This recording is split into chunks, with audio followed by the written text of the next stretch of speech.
Formula One has just delivered one of the most dramatic Fridays of the season, and Oscar Piastri is at the center of it.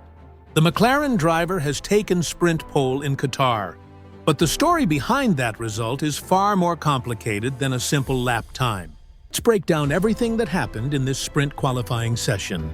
We begin with Q1, where the biggest shock came from Lewis Hamilton. The seven-time world champion simply did not have the pace. According to Hamilton himself, there was nothing left in the car.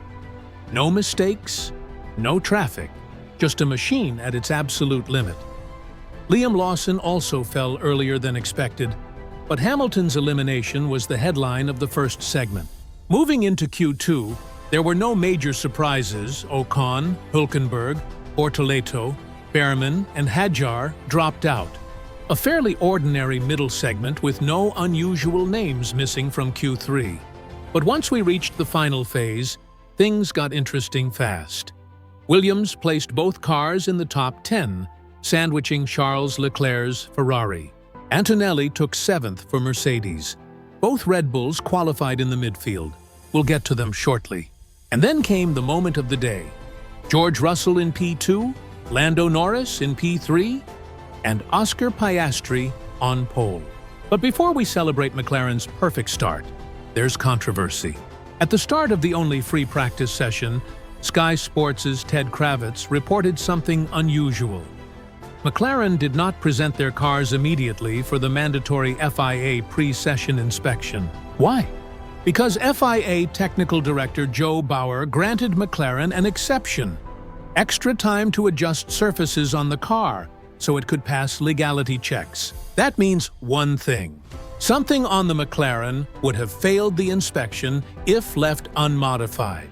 This has triggered a wave of speculation online, from theories of irregularities to claims that the FIA may be giving McLaren favorable treatment following the double plank wear disqualification in Las Vegas. We do not know the truth, but the facts are confirmed.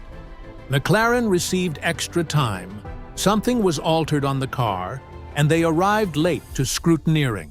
The timing could not be more sensitive.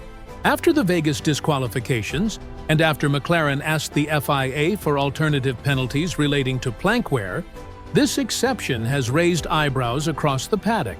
Now, let's return to the on-track performance. Despite the off-track noise, McLaren looked incredibly strong today.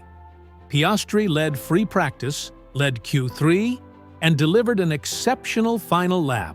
Norris, however, was compromised by dirty air from Albon's Williams and could not improve. Still, Piastri starts P1, Norris P3, and Russell sits right between them, a potential wild card for the sprint start. McLaren is also unlikely to face plank wear issues tomorrow. The car's surface is far smoother than Las Vegas, reducing the chances of bottoming out. But what about Red Bull? Red Bull had a rough day. Yuki Tsunoda outqualified Max Verstappen by a significant margin.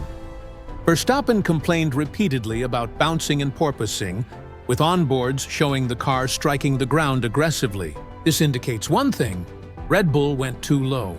They gambled on an aggressive setup for the sprint and missed the window completely. As we predicted, Red Bull has a narrower operating window than McLaren or Mercedes, and once again, their Friday execution has left Verstappen starting deep in the field. Unless something extraordinary happens in the sprint, Verstappen faces a difficult climb, and his championship could mathematically end here in Qatar. Before we wrap up, let's look at some key data from FP1. Compared to last year, Ferrari shows the least improvement, while Aston Martin, Williams, and Red Bull made notable gains. Sector analysis shows McLaren consistently strong across all three sections, with Piastri slightly weaker in Sector 2, but still extremely competitive overall. Top speed figures place Antonelli, Tsunoda, and Hamilton at the top, while Bortoleto and Hülkenberg sit at the bottom, though with relatively small gaps. So where does this leave us? Position to strike a decisive blow against Verstappen. Red Bull starts on the back foot, and Oscar Piastri has delivered one of the strongest qualifying performances of his career, right when McLaren needed it most. The sprint and the Grand Prix will reveal everything, and with the championship as tight as it is, one mistake, one ride height miscalculation could end the title fight. Make sure you subscribe so you don't miss the next updates. Qatar is just getting started.